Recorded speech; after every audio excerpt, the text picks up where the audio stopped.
This morning we take a break from our regular series through the book of Acts. Consider a passage from Colossians.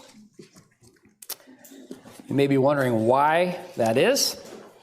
We had Presbytery this week, and it's our custom when we're able to do a pulpit swap during Presbytery because of the extra work preparing for and having the meeting. This year, because of the situation at Bothell, I was unable to arrange a pulpit swap with Pastor Dennison. He had other obligations that kept him there. So that meant I had to be the pulpit swap. So I swapped myself. And so I'm going to be doing an old sermon today in the morning, a new sermon on James. But the last time I preached this sermon was December 6th, 2015.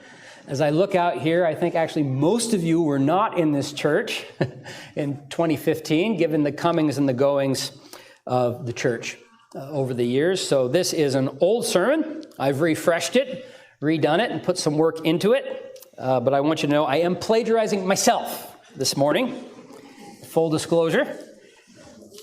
But it's a text worthy of reconsideration because it's so fundamental in our understanding of the Lord Jesus Christ. So we're going to be reading from the Epistle to the Colossians, chapter 1, verses 15 to 20. Listen now to this inspired, infallible, and inerrant word of the living God.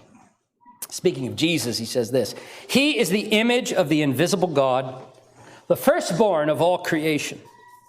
For by him all things were created, in heaven and on earth, visible and invisible. Whether thrones or dominions or rulers or authorities, all things were created through him and for him. And he is before all things, and in him all things hold together. And he is the head of the body, the church. He is the beginning, the firstborn from the dead, that in everything he might be preeminent.